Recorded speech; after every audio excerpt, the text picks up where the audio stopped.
And we're back. This is What's Out There, and I am your host, Robinson Edward Daring. And we are talking today with financial expert Diana Cox.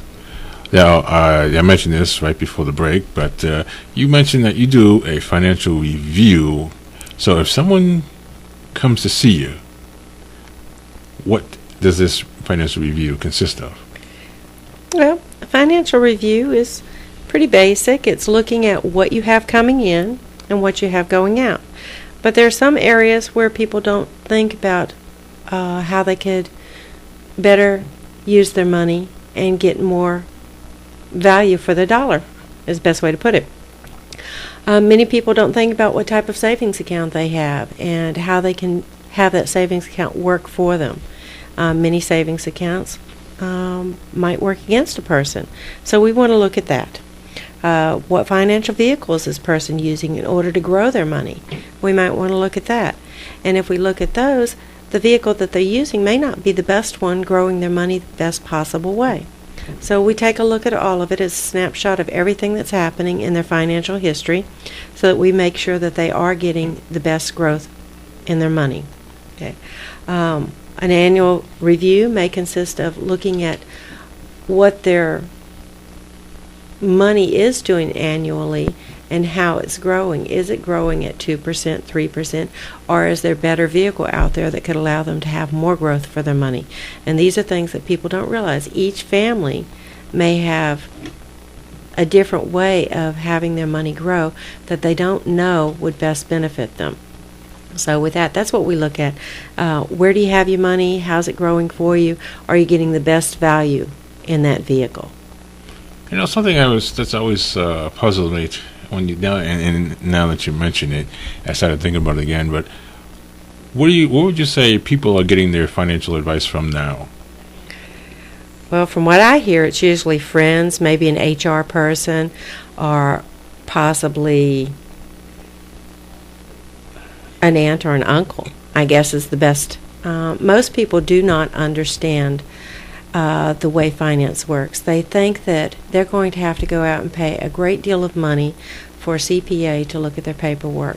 And they may have a CPA and they're doing a great job, but there are many people who can't afford a CPA. And with that, they might want to look at an opportunity to be able to help them look at their finances and see where they can go.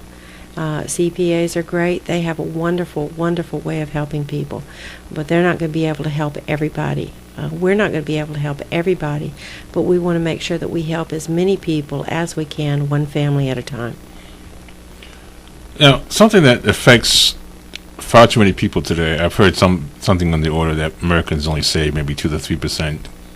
But something that we struggle with, and if I open up my wallet down there, I certainly would see a lot of, some credit cards.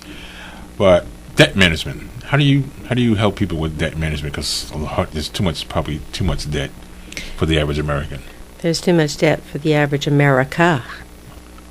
Okay. Americans have lived in a fantasy world. This is my opinion, and I'm going to give it here. Americans have lived in a fantasy world that plastic card is going to offer them every luxury possible. The problem is you buy this television, you buy this refrigerator, you buy whatever it is you buy on it, and 30 days, 3 months down the road, while you're still making payments on it, it's old, it's tired, you're bored with it, a computer has already changed and you want the updated one. But you still have all this money that you have to pay for this item that you bought on time. And now not only do you have to pay for the item, but you also have to pay the interest on that item.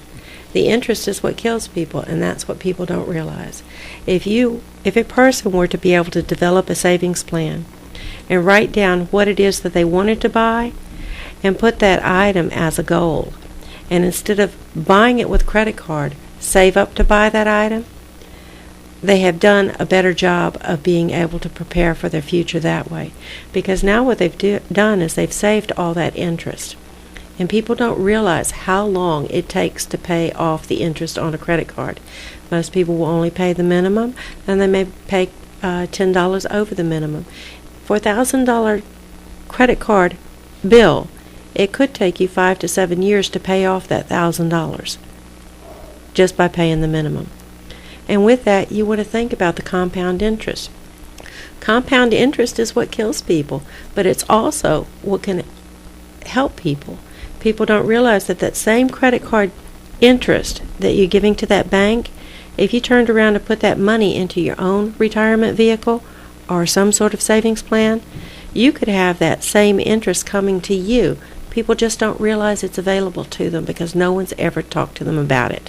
Okay, for our listeners, real quickly, compound interest basically is it doubles. 1 becomes 2, 2 becomes 4, 4 becomes 8. Exactly. Right. It's not 4 plus 4, or 8 plus 2. It's doubling. Exactly.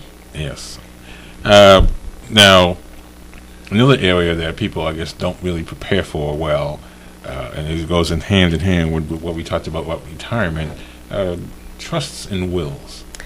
And the state makes a lot of money, or the state courts get tied up, I know, especially in some states, I won't name them, but people don't do it right, and suddenly the whole estate gets tied up for years, and sometimes it probably never gets resolved. So how do you help people with trusts and wills? Well, we have a trust program, and what we do is we talk to people about their estates as well. Some people certainly want to make sure that their loved ones are taken care of, and they think that that will is going to be able to do it for them. They don't know the laws of wills and the laws of probate, and so they don't realize that, let's say a married couple, they're married. One spouse dies, they leave everything to the wife.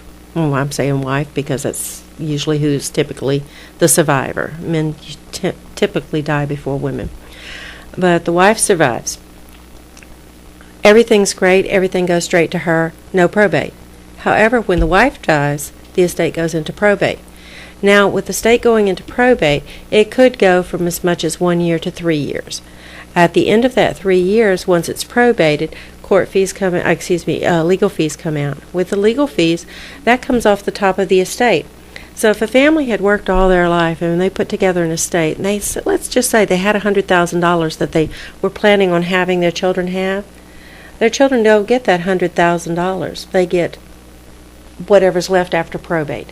So what people might want to look at is the different opportunities to be able to protect their money that way also.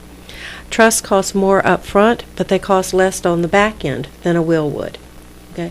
With that, having a trust done, you can set up a living trust for you and your wife, your family, and you can have every aspect of what you want to do with your money taken care of beforehand, allowing your money to go where it is, where you want it to go, without having to go through probate. If you have a disabled child, this is one of the best ways to be able to protect that child. Because if you have a child with disabilities, you want to make sure that they're taken care of long after you're gone. A will isn't going to be able to set a trust fund up for that child so that that child can get that money each and every month and be taken care of. But the trust will be able to do that. So that said, I was wondering too about power of attorney. Is that crucial? Or, Power of attorney is very power of attorney. I'm going to use an example on this. My brother had major medical problems, and I had to become his power of attorney. Okay, but there were more than one power of attorney that we didn't realize until things started happening. I had to have his basic power of attorney to run his legal paperwork.